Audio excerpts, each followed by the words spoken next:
Imagine you need money. Your crops failed, your ship sank, your workers needs paying today. You go to the king. He says no. There is no bank. There is nothing. So where do you go? You go to the guy nobody talks about. The priest with the grain, the merchant at the stone table, the temple that holds everyone's gold. These people had no license, no rules, nobody watching them, but they had money, and they were ready to lend it. We call systems like this shadow banks, lenders who work in the dark, outside the rules, outside the system. And here's the wild part. They didn't start on Wall Street. They started thousands of years ago. Ancient Egypt, 5,000 years ago. No coins, no paper money, nothing like that. So what did people use instead? Grain. Full silo meant you were rich. Empty silo meant you were in trouble. The government had big official grain warehouses along the Nile, real, official, and legitimate. But next to those, a hidden system.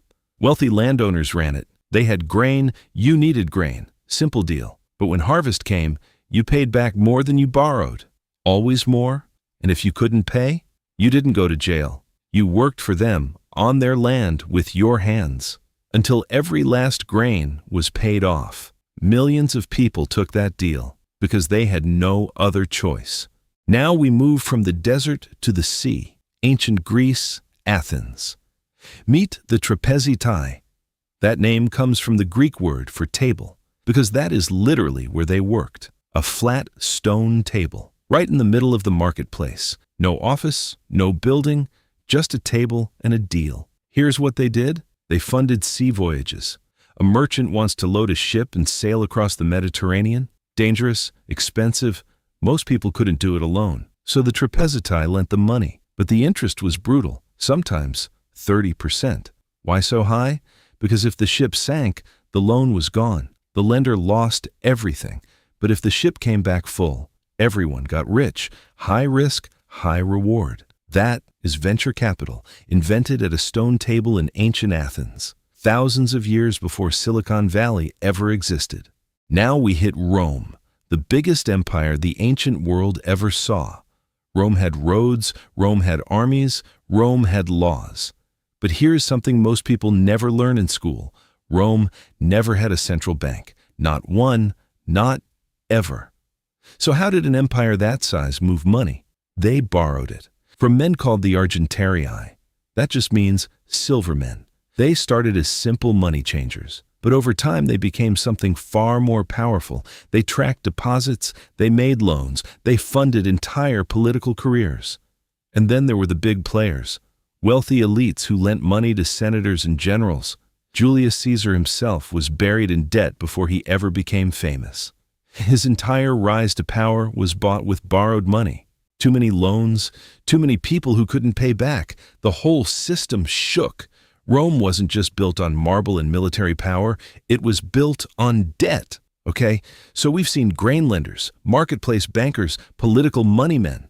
But who did everyone trust most with their gold? The gods. Think about it. Where was the safest place to put your valuables in the ancient world? Somewhere a thief wouldn't dare touch, somewhere protected by divine power. The temple. In Sumeria, one of the very first civilizations on Earth, temples weren't just places of worship, they were financial centers. Priests recorded loans on clay tablets, they tracked interest, they managed deposits 5,000 years ago. Same thing in Greece, same thing in India. Temples everywhere were doing the same thing, storing wealth, lending it out, collecting it back with interest. Here's the beautiful irony. The temple was supposed to be above money, above greed, above all of that. But behind the prayers, they were running the most powerful shadow bank in the ancient world. And when a king couldn't pay them back, sometimes he solved that problem by looting the very temple he owed money to. Erase the debt, erase the creditor. Simple. Now imagine this. You have silk in China. You want to sell it in Rome. 4,000 miles of deserts, mountains, and bandits standing between you and your money. You obviously can't carry gold the whole way. Too heavy, too dangerous. So what do? You use a letter. Merchants on the Silk Road invented something brilliant. A letter of credit. Here is how it worked. You deposit your gold with a trusted merchant at home. He gives you a letter, just a piece of paper with a promise written on it. You travel 4,000 miles. You arrive in a foreign city. You hand that letter to another trusted merchant. He reads it. He pays you in local money. No gold moved, no wagons, no risk. Value traveled invisibly across entire empires. But the whole system ran on one thing only: trust. Cheat someone? You were finished, locked out of the entire network forever. No courtroom needed, no judge, no punishment. The network was the law. We have traveled through Egypt, Greece, Rome, the temples, the Silk Road, and every single stop had one thing in common: loans. And wherever there are loans, there are people who cannot pay them back. So what happened to those people in the ancient world? No credit score, no bankruptcy court, no fresh start. You paid with your body. In Rome, there was a system called the Nexum. If you could not repay your debt, your creditor could take you. Legally, you became their worker, their laborer, until every last coin was paid off. Here is the brutal truth. Every shadow bank we talked about today, they all had the same floor underneath them. If you could not pay, you lost your freedom. That was the hidden cost of ancient credit, and it powered the entire ancient world. So here's what we just learned. Thousands of years before Wall Street, thousands of years before central banks, thousands of years before anyone invented the word finance, people were lending, borrowing, charging interest, building empires on debt, and crushing the ones who couldn't pay.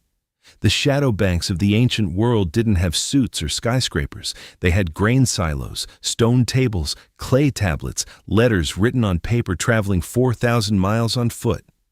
But the game? The game was exactly the same.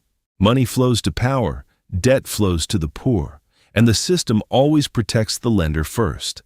That hasn't changed in 5,000 years. Your credit card, your student loan, your mortgage, all of it has a bloodline that runs straight back to a priest in Egypt counting bushels of wheat.